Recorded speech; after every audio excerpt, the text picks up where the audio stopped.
அன்பான நேயர்களே, இன்று நாம் சுத்த சாதகத்தின் 35வது பாடலை பார்க்க இருக்கின்றோம். இருளினிற் பகுப்பு இன்றிய சட மயமாய் இம்மருள் உதயமாகின் உருவதாம் பஞ்ச பூதமே மயமாய் ஓவொளி உதயமாகின் உருவரு பஞ்சாக்கரமே மயமாய் ஓங்கு அருள் உதயமாகின் அறுவதாம் பஞ்ச சக்தியே மயமாய் உயிர் வடிவு என்று உணர்வாய். இந்த பாடல் எந்த நிலையில் விளக்கப்படுகிறது என்றால், ஏற்கனவே 32வது பாடலிலே இந்த அசிப்பதம் இந்த 4 வகையான, அதாவது இருள் வடிவு, மருள் வடிவு, பிரணவ வடிவு, அருள் வடிவு என்கின்ற 4 வடிவு ஒன்றோடு ஒன்றன் மறைந்து இருக்கின்ற அதையே குறிக்கிறது என்று 32லே குறிப்பிட்டு, 33, 34லே தக்க உதாரணங்களை கூறி, அதாவது 33லே உறக்கம், கனவு, நனவு ஆகிய உதாரணத்தை, அதாவது ஒரு மனிதன் தான் ஒரு நாளிலே இந்த 3 விதமான அனுபவங்களை அனுபவிக்கின்றான். அதுபோல இந்த அருட்சக்தியானது இருளுருவம், மருளுருவம், பிரணவ வடிவு ஆகிய 3 வடிவங்களை எடுக்கிறது என்று கூறுகின்றார். இங்கே என்ன கேள்வி என்றால்,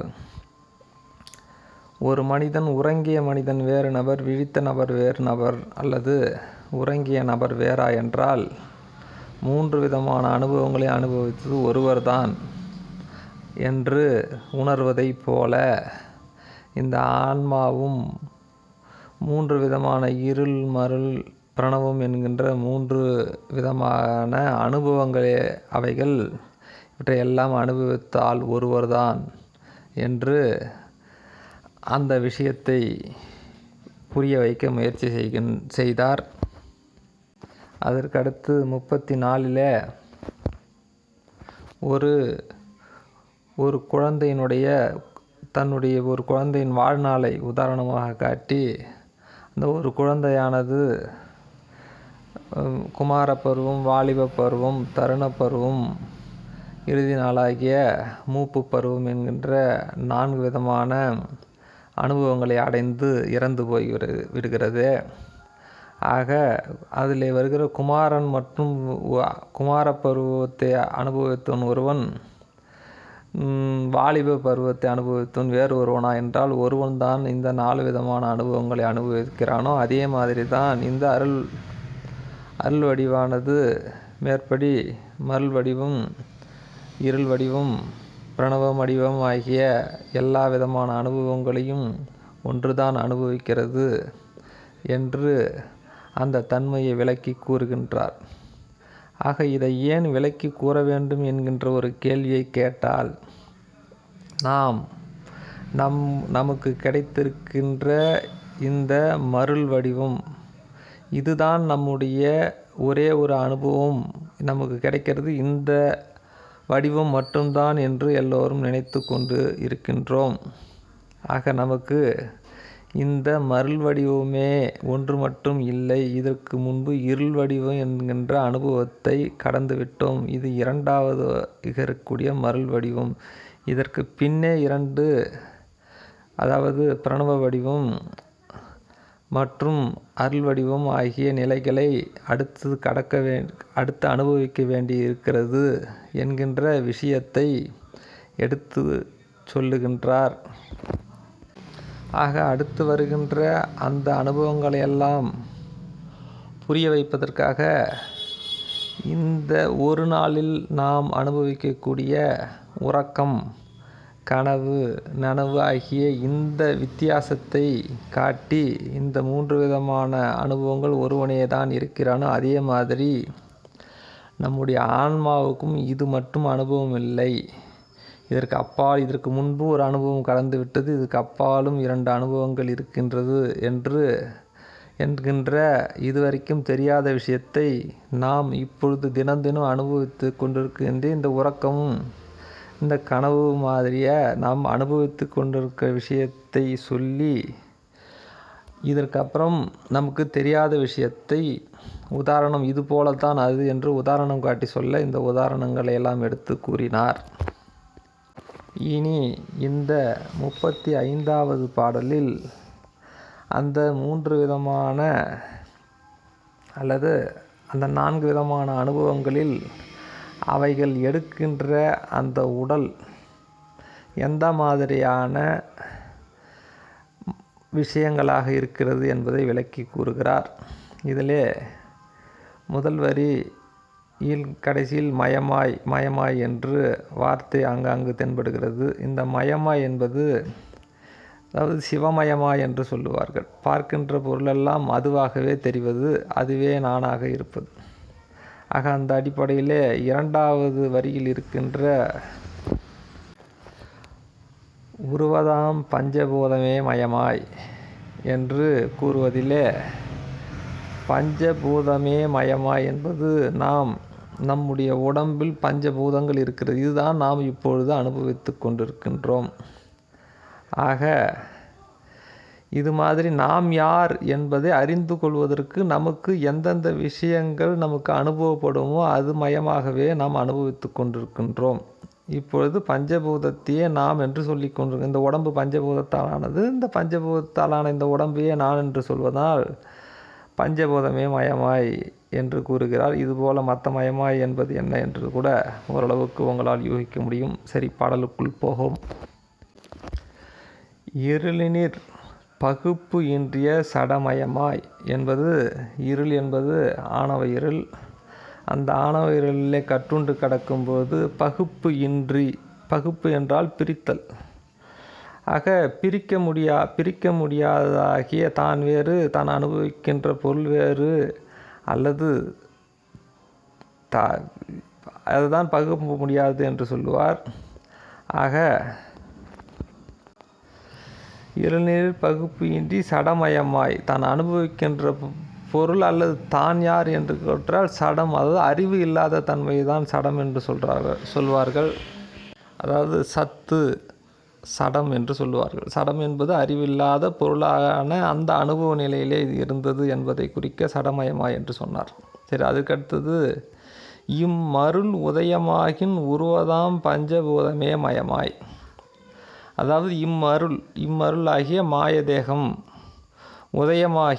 உதயமாகின் என்று சொன்னால் பிறந்தது, அதாவது வேறொரு அனுபவத்திலே சடமாக கிடந்தது. சில நாள் கழித்து மருளாகிய மாய அனுபவங்கள் உதயமாகின் என்று பொருள். உதயமானவுடன் உருவதாம் பஞ்சபூதமே மயமாய். நான் யார் என்றால் நான் பஞ்சபூதம் என்கின்ற இந்த பஞ்சபூதமே நான் என்கின்ற அந்த மயமான அனுபவம் கிடைக்கிறது என்று கூறுகின்றார். அதுக்கு அடுத்தது ஓவொளி உதயமாகின் உருவரு பஞ்சாக்கரமே மயமாய்.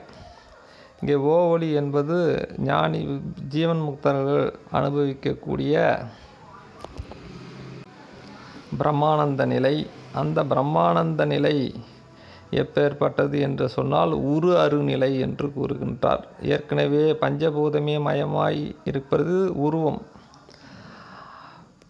பிரம்மஞானிகள் அல்லது ஜீவன் முக்தர்கள் அனுபவிக்கக்கூடிய அந்த அனுபவம் தான் யார் என்றால் தான் ஒரு உருவருவ நிலையில் அனுபவிக்கின்றோம் என்கின்ற அனுபவம் அவர்களுக்கு கிடைக்கும். அது எப்படி இருக்கும் என்றால் பஞ்சாக்கரமே மயமாய். பஞ்சாக்கரம் என்பது பஞ்சாட்சரத்தை தான் குறிக்கும். ஆனால் சித்தாந்திகள் சொல்வார்கள் முப்பொருள் உண்மை அல்லது 3 பொருள் நித்தியமானது என்று. ஆக பிரம்மஞானிகள் அனுபவிக்கின்ற பிரம்மம் நித்தியம். ஆனால் சித்தாந்திகள் அது பிரம்மம் ஒரு பொருள் அல்ல, அந்த பிரம்மம் 3 என்று சொல்லுவார்கள். அது பதி பசு பாசம் என்று சொல்லுவார்கள். ஆக நித்திய பொருளை அனுபவிக்கிறவர்கள் என்பதிலே சந்தேகமில்லை. ஆனால் ஒரு பொருளா 3 பொருளா 5 பொருளா என்றால் அவர்கள் 3 பொருள் என்று சொல்லுவார்கள். ஆனால் பஞ்சாட்சரம் என்பது 5 ஆகிவிட்டதே, இது எப்படி என்று கேட்டால், 3 பொருளுக்கான எழுத்து சிவாய நம என்பதிலே சி என்பது பதி, 2வது எழுத்து வா, அது அப்புறம் பார்க்கலாம். 3வது எழுத்து யா, இது பசு. 4வது எழுத்து நா, அதை விட்டுவிடலாம். 5வது எழுத்து மா, அது மலம் ஆகிய சி, நடு எழுத்தாகிய யா, கடைசி எழுத்தாகிய மா, இதை 3 மட்டும் எடுத்துக்கொண்டால் 3 பொருள் இருக்குது, பதி, பசு, பாசம் என்று. ஆனால் மேற்படி இந்த 2வது எழுத்தாகிய யாவும் 4வது எழுத்தாகிய நாவும் கூடுதலாக 3ஓடு 2 சேர்ந்து 5 ஆகிவிட்டது. ஆக அந்த 2 எழுத்துக்கும் ஒரு பொருள் இல்லையா என்று கேட்டால், நடு எழுத்தாகிய அந்த யாவாகிய இந்த ஆன்மா சீயோடு சேர வேண்டுமானால் முதலில் வாவாகிய அருட்சக்தி அருள் அனுபவத்தை அடைந்து அதன் பின்னேதான் சீயாகிய சிவத்தை சார முடியும் என்கின்ற ஒரு கூடுதலான விஷயத்தை சொல்ல வா என்கின்ற எழுத்தை 2வது எழுத்தாக வைத்தார்கள். அதே மாதிரி யா என்ற ஆன்மா மா என்ற மலத்தை சேர வேண்டும் என்று சொன்னால், நா என்கின்ற மறைப்பு சக்தியின் வழியாகத்தான் இந்த மலத்தை அடைகிறது.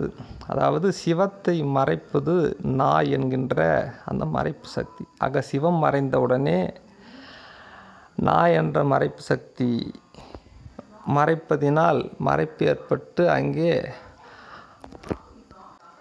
மறைப்பினால் அறியாமை தோன்றி அந்த அறியாமை ஆணவம் என்கின்ற மலத்தை அடைய வைத்து விடுகிறது என்கின்ற குறிப்பை காட்ட நடுவிலே நா என்ற எழுத்தை சேர்த்தார்கள். ஆக இங்கே இவர் 5 எழுத்தை எடுத்துக்கொள்கிறார்.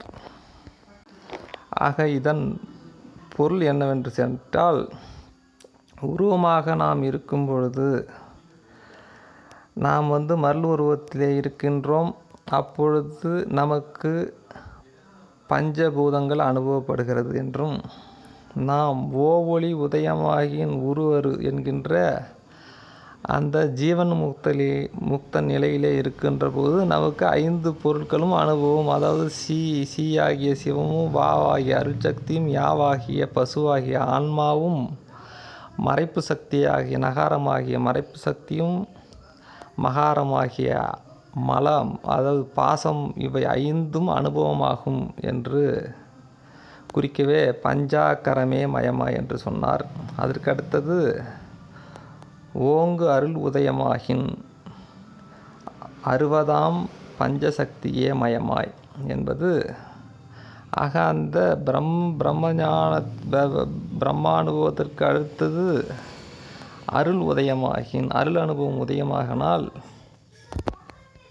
அங்கே 5 விதமான சக்தி அனுபவங்கள் நமக்கு அனுபவமாகும் என்பதுதான். அதாவது அது அருவ நிலையில் நாம் இருப்பதாக அங்கே அனுபவப்படும். அதாவது அருள் அனுபவத்துக்கு நாம் சென்று விட்ட பிறகு நமக்கு அருள் அனுபவம் கிடைக்கும். அப்போது கிடைக்கும்போது நமக்கு எதிரே எது தென்படும் என்று கேட்டால் 5 விதமான சக்திகள் நமக்கு தென்படும். அதன் மயமாக நாம் இருப்போம் என்று கூறுகின்றார். அது எந்த சக்தி என்று சொன்னால், ஆதிசக்தி, பராசக்தி, இச்சாசக்தி, ஞானசக்தி, கிரியாசக்தி ஆகிய 5 சக்திகளையும் நாம் அனுபவிக்கலாம் அல்லது நமக்கு அனுபவமாகும் என்பதைத்தான் பஞ்சசக்தியே மயமா என்று குறிப்பிட்டார். ஆர் உயிர் வடிவு என்று உணர்வாய். ஆக இந்த 6 உயிர் எந்தெந்த வடிவங்களை அடைந்து எந்தெந்த அனுபவங்களை அனுபவிக்கிறது என்று ஒரு பட்டியல் போட்டு உருவம், அருவம் என்கின்ற 3 நிலை, இருள் என்கின்ற ஒரு நிலையும் சேர்த்தால் 4 நிலை. அந்த இருள் நிலையிலே சடமாகிய அனுபவமாய் கிடக்கும். அங்கே அனுபவம் இல்லை. ஆனால் அதுக்கடுத்தது உருவமாகிய மருள் உருவம் கிடைக்கும்போது பஞ்சபூதமே நாம் என்கின்ற அனுபவம். அதற்கு அடுத்தது பிரணவ உதயமாகில் அங்கே அருவ அனுபவம் கிடைக்கும். அங்கே பஞ்சாட்சரம் என்கின்ற அந்த 5 சிவம் சக்தி, அருள்சக்தி, யாவாகிய பசு அனுபவம் ஆகிய 5 விதமான அனுபவங்கள் கிடைக்கும் என்றும், அதற்கடுத்தது அருள் அனுபவம் இருக்கின்ற இடத்தில் நாம் அருவப்பொருளான ஒரு நிலை நாம் அனுபவிப்போம். அங்கே பஞ்ச சக்திகளும் நமக்கு அனுபவப்படும் என்றும், ஆனால் அந்த ஒரு உயிர்தான் இந்த 4 விதமான அனுபவங்களையும் அனுபவிக்கிறது என்கின்ற இந்த கருத்தை கூறவே இந்த பாடல் வந்திருக்கிறது. அடுத்த பாடலில் பார்ப்போம். நன்றி, வணக்கம்.